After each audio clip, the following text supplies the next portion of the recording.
Good afternoon. My name is Ann Lyman, and I'm the Artistic Director of the Sine Nomine Renaissance Choir here in beautiful Seattle, Washington.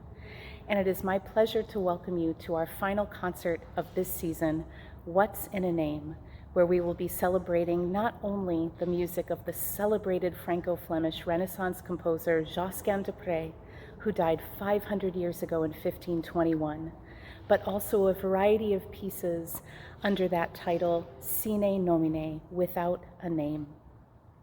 You will find all the information you need to enjoy this program in links below this video. And I wanted to take just a moment to thank the people here at Trinity Parish Church on First Hill in Seattle. This is a particularly special concert for us because it is the first time that we've been able to meet as a full group here in the beautiful sanctuary of our performing home. Thank you so much for being with us this afternoon, and I hope you enjoy the program.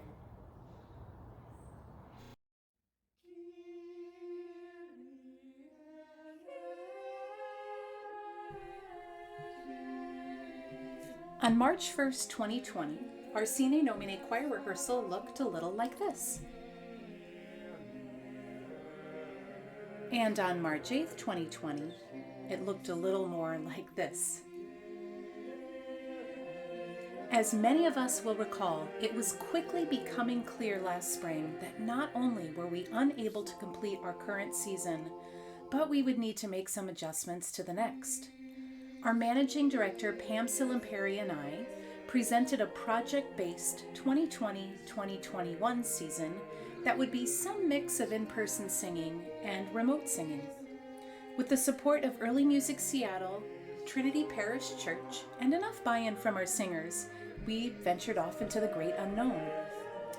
I gathered together a few professional singers from the area who met outside on one of the smokiest days in September to record some reference tracks for our singers. Over 70 people, almost double our usual number, met online to learn, sing, chat, and laugh. Many of those members volunteered to sing in our first ever virtual choir, If Ye Love Me, by Thomas Tallis. In the fall, we were also able to convene small groups of singers selected by survey and in accordance with then current CDC guidelines to meet together live and in person for excruciatingly brief Sunday evening rehearsals at Trinity Church. At our last meeting, we attempted to record some of our music, both for ourselves and for our October concert. Here is a short clip highlighting those moments, including an opening blooper that shows just how out of our depth we felt at the time.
That was great!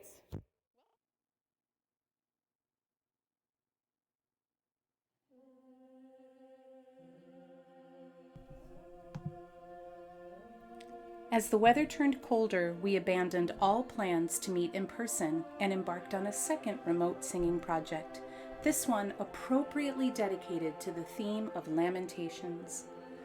More singers signed on to participate in the virtual recordings.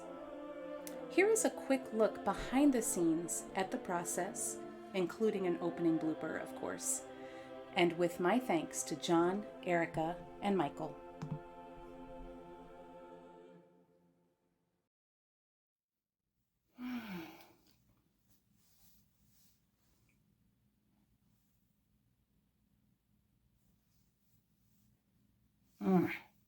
This is take 3 on the conducting.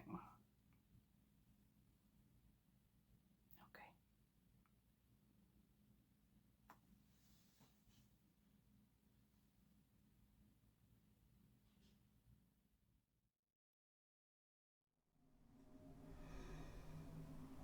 Sicut dolor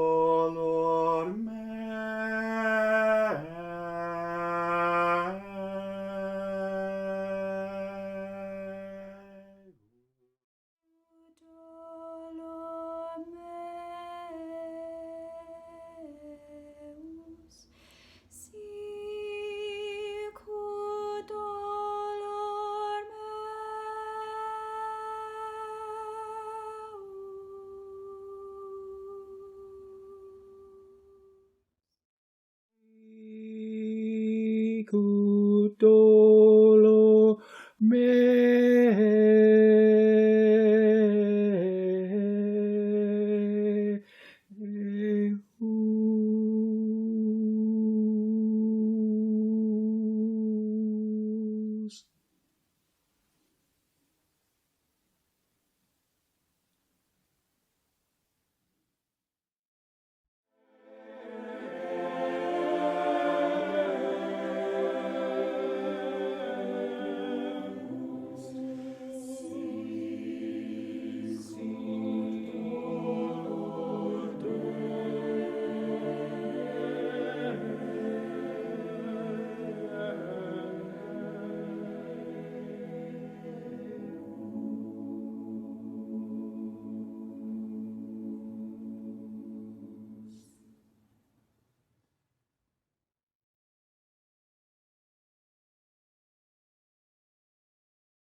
This spring, as we neared the 1-year anniversary of our last rehearsal together, we were able to offer our project both remotely and together for in-person singing.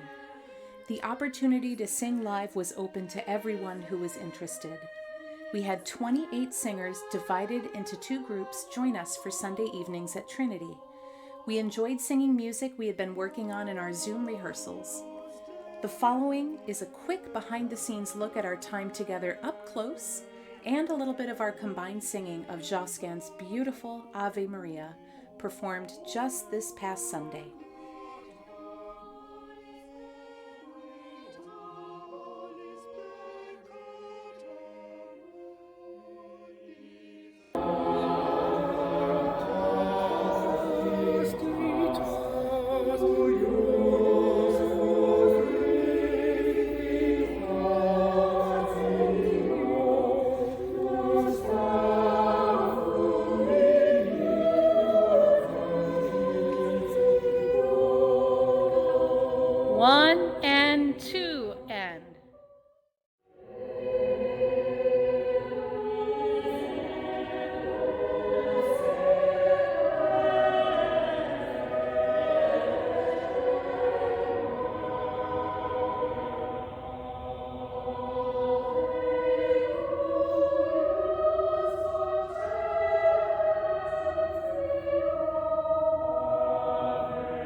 So, what's in a name? Sine Nomine is not only the name of our choir, it literally means without a name. But pieces lacking a title do not also suffer from lack of beauty or expression. It has been a pleasure of ours to explore Sine Nomine pieces on this program. Little-known English musician Richard Cox was active during the 15th century, a time when English composers were one-hit wonders. His Missa Sine Nomine was composed for a choir made up of sopranos, altos, and tenors, a standard voicing for the time. Jump ahead almost 200 years to hear music by Spanish-Mexican composer Juan Gutierrez de Padilla. He published his own Missa Sine Nomine, but this time for double choir. Please enjoy performances of these two pieces recorded just last week by one of our small groups at Trinity Parish Church.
And now for the man of the hour, Josquin de Prez.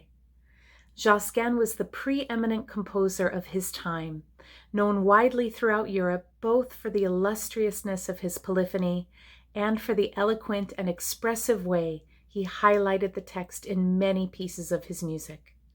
He was the first composer to have a printed book of music dedicated solely to him. He was known to be a favorite among not only the many Italian noble families who employed him, but also the Pope and Martin Luther. Josquin composed expertly in a variety of genres, but I find his attention to text highlights his most intimate and expressive qualities. In his motet Tu Pauperum Refugium, for example, he relies on mostly syllabic text declamation and descending harmonic motion to literally place the listener in a vulnerable position to hear the prayer.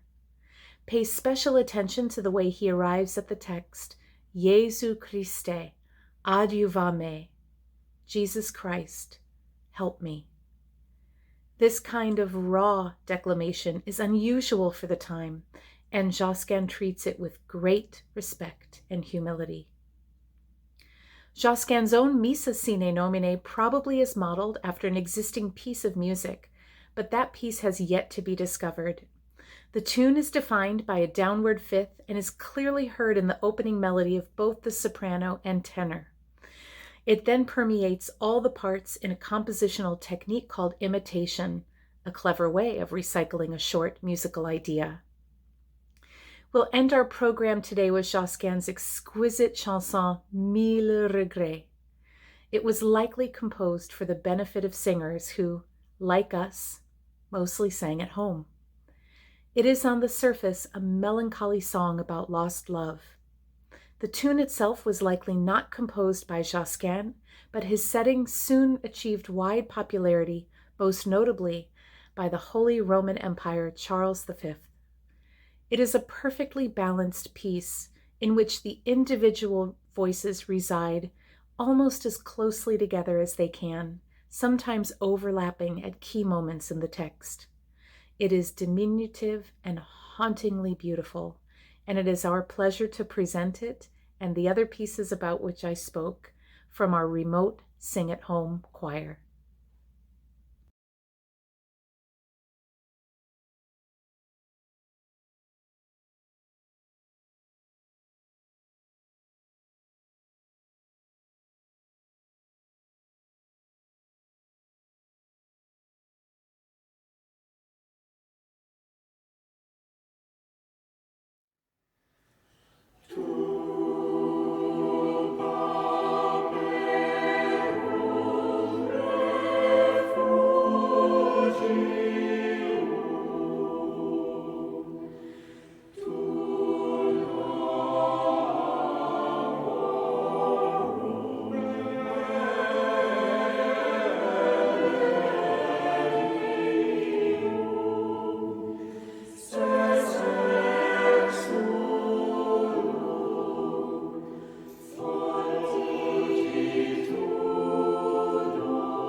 Thank you so much for joining us for our program today. We have enjoyed our time this season being together and being alone, singing in masks and at home, but we are very much looking forward to being together live and in person in the fall of 2021. We are planning a full season in which we will continue to celebrate the music of Josquin and return to bring back the program we were unable to complete last spring. I would like to play one more piece of music for you, Oh, Sing Joyfully by English composer Adrian Batten from our fall program. This is my personal thank you to the many people who made this entire season possible. To Gus and everyone at Early Music Seattle for supporting our work. To Joe and David for helping bring us back to Trinity. To Mark for helping our remote choirs sound like one unified voice. To our section leaders, Miriam, Ellen, Michael, and Pat for their leadership. To Pat for his expertly crafted transcriptions. To our wonderful managing director, Pam Silimperi, without whom none of us would be here at all. And finally, my thanks to all the singers who participated this season for helping to bring to life this music that I dearly love so much. May we all look towards better times ahead and sing joyfully along the way.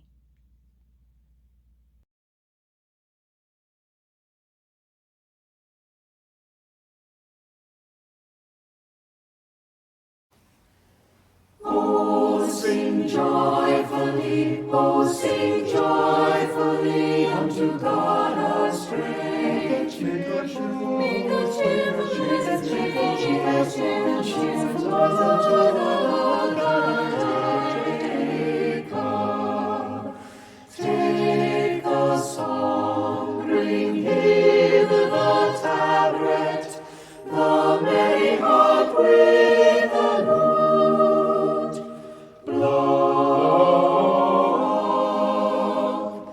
Blow up the trumpet in the new moon, in the time appointed, and upon a solemn feast day, and upon a solemn feast day, and upon a solemn feast day. For this was made a statute for Israel.